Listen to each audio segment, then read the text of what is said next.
Getting Saryn Prime's parts can be a huge pain, but the blueprint is obtained from a Tower 3 Exterminate, which I thought was a really nice touch on the image, considering the blueprint for the Nikana Prime is also a Tower 3 Exterminate, and both of those, the Nikana and Saryn, are in the image, and that both the blueprints drop from the same place. It's a subtle touch, but I like that. And of course it's 3 days once you've built the 3 parts. Chassis does in fact require 3 Nightingale extracts to build. Tower 3 Survival Rotation C for the blueprint, and many 1 hour long missions to get a hold of one of these, as it was the biggest pain in the butt part to get a hold of. The helmet is Tower 1 Mobile Defense, not that hard to do, it's a Tower 1. So it's probably her easiest part to get a hold of, but it turns out it's actually not. It does require 2 neural sensors, 750 rubido, the alloy plates and the salvage are pretty easy to get a hold of. The systems is Tower 2 Exterminate, and the Tower 2 Exterminate is the one that everybody seems to have. The price of that, when Saryn first dropped, was like 150 platinum, people asking for it, and it plummeted so quickly to you cannot give these things away. And again, it needs 3 Nightingale extract, an Orokin cell. Circuits and ferrite isn't that hard to get a hold of. 500 circuits, 4000 ferrite. The 3 parts do take 12 hours to build, so building all 3 of them at the same time once you've got the last one is no real big deal, because you can set all 3 off at once. And then there is 3 days for Saryn herself. So yeah, quite a long build time, hence just cutting to this. Oh look, there she is. Visually so much better. She has 50 more power and 50 more armor than her normal counterpart, and actually looks pretty nice. They've added the movement to the skirt, which means now when she twerks, it'll actually move the back of her skirt. They've added motion to the... She looks better to me because the shoulder pieces, they just don't look as big. They're not as big. And they move. They've got like tentacles on the back that move around, and looks pretty nice. And before anybody asks, that's the Rhino Prime Access Sandana. I couldn't tell you the name of it. But god damn, she looks really nice. She looks really, really horny. Nikana in hand, she comes with a D polarity, as her normal part does, because it's health or rejuvenation, or the other one I can never remember the name of. I've got to try and find the D's. Physique or rejuvenation.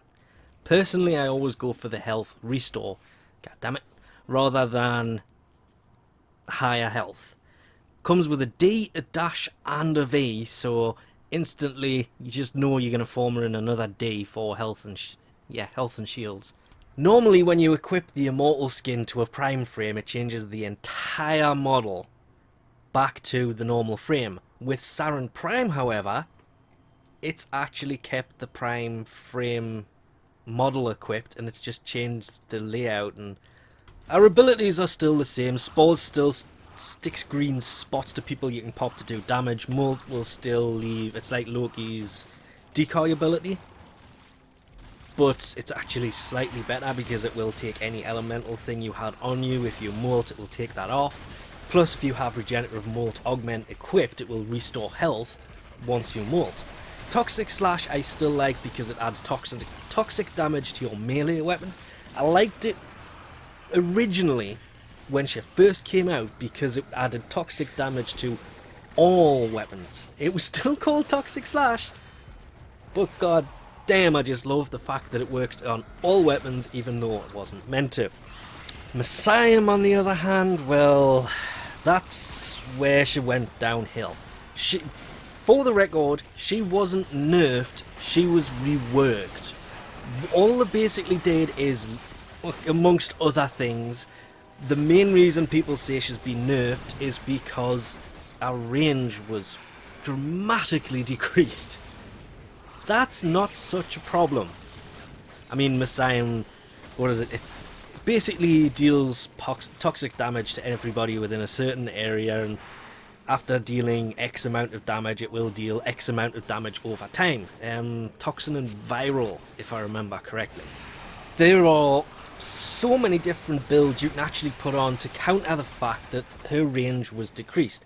Now, the Saryn rework was quite a while ago, but honestly, I wouldn't throw overextend on there. Yes, it might add 90% power range, but it takes 60% power strength off. You can counter that with other mods, but then you're decreasing efficiency and duration, and it's just not worth it.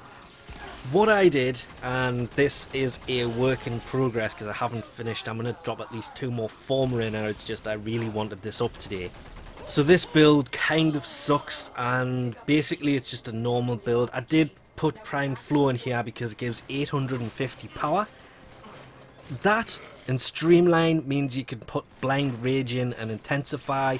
It added, it took the total, because my blind range isn't maxed, to 211% power strength, 155% power range with stretch, and a half leveled cunning drift, because again I haven't finished formering her. This is kind of a makeshift build at the minute, which kind of sucks. I need to put at least a V and a dash on her, but I'll probably put a V on finished leveling cunning drift, because the efficiency doesn't really matter that much because she has 850 power. I mean, thinking about it, 850 armor is a massive increase over our normal counterpart, considering the only real difference between the two stat-wise is ignoring polarities and looks. She's got 50 more power and 50 more armor. But again, she's a power sucker, so you can wear through that 850 quick, and the build I have on will wear through it even quicker. Visually, there's been a lot of changes, from the spikes on the heels that she wears, which once you notice they're there, you'll never be able to stop looking at them because it looks like an armor edition that you can put on other frames. You can't, it's just on Saryn Prime. To the tentacles that pop off her shoulder pieces. The shoulder pieces have actually been shortened, like the width of them, so they're much narrower, they don't get in the way as much, which is one of the problems I used to have running Saryn a lot of the times. The shoulder pieces would get in the way when you're aiming. They don't do that anymore. Well, they don't really get in the way, it's just they'll take up a fair bit of the side of the screen, and the fact that the tentacles are on the back there and move constantly can be kind of hypnotic sometimes, especially with the one on the back of her helmet. She really does look nice. It's the subtle touches I like the physics behind the skirt. Okay, it's a completely different skirt that normal Saryn has. It moves a lot more, but it's more the fact that that growth thing she has on the right leg, for the Prime version, it has been completely changed.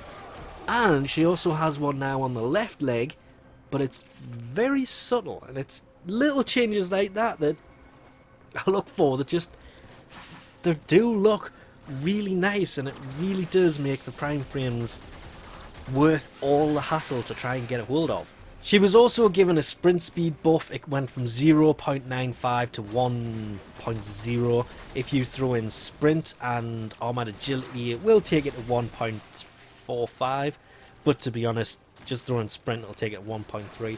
And if you have it, the Arcane Hemlock helmet will also increase movement speed, but will reduce health just a little bit.